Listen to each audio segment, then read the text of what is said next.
What happens when the person you love finally loves you back, but not in the way you imagined? That is the disturbing question behind Curry Barker's supernatural horror thriller, a movie that turns romantic wish fulfillment into something ugly, possessive, and hard to shake. On paper, the setup is simple. A shy guy wants the girl of his dreams. A mysterious object grants the wish, and the fantasy becomes a nightmare. But the real hook is not the magic. It is the uncomfortable idea underneath it. Sometimes what people call love is control, fear, insecurity, and possession wearing a romantic mask. The story follows Bear, played by Michael Johnston, a painfully awkward young man who has been quietly in love with Nikki, played by Inde Navarrette. Bear is not introduced as a monster. He is lonely, nervous, emotionally frozen, and terrified of rejection. That detail matters, because the movie understands how weakness can become dangerous when it refuses to become honesty. Instead of risking a real conversation, Bear looks for a shortcut. He finds the One Wish Willow, a strange object that promises one wish when broken. So he asks for Nikki to love him more than anyone else in the world. And the wish works. One wish willow. You only get one.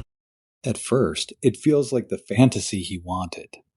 Nikki wants him, needs him, follows him, and gives him the attention he had been craving. Then the fantasy starts to rot. Her affection becomes aggressive. Her desire becomes frightening. And Bear realizes that getting exactly what he asked for may be the worst thing that could have happened to him. That is the strongest idea in the movie. It takes the hope that someone will finally want you back and exposes the selfishness inside that fantasy when consent is removed.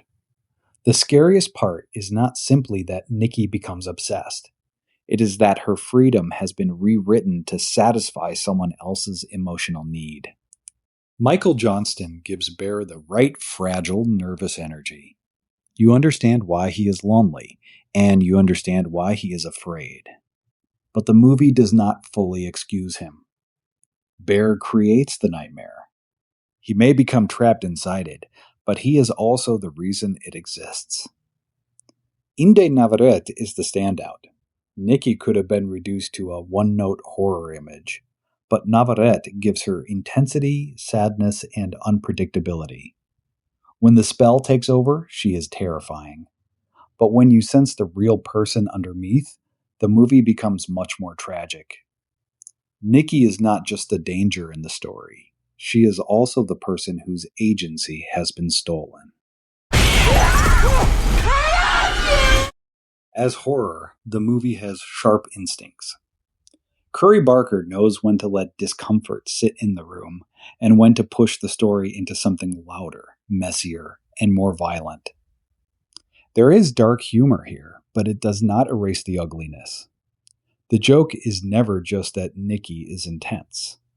The deeper horror is that Bear wanted love without vulnerability, and the wish gave him ownership instead. The tone moves between thriller, supernatural horror, and twisted comedy. It does not balance those pieces perfectly every time, but when it does, the result feels unstable in the right way. The movie is not perfect. Once you understand the metaphor, it sometimes circles the same point a little too often. Insecure desire becomes control, and control destroys love. That is a strong theme, but the film occasionally underlines it when it could have trusted the audience more. Some viewers may also be divided by how the movie uses Nikki's suffering. At its best, the film remembers she is not only the consequence of Bear's mistake, she is a person trapped inside it. That distinction is what keeps the movie from becoming shallow. Oh, don't do it! I thought we were... The release context also helps explain why the movie is connecting. The official preview arrived on March 11th, 2026, and the film opened in theaters on May 15th, 2026. By that point, The conversation around it was not just about scares. It was about Curry Barker moving from internet horror and micro-budget work into a theatrical feature with focus features behind it. You can feel that background in the movie. It has the impatience of a filmmaker trying to make discomfort immediate.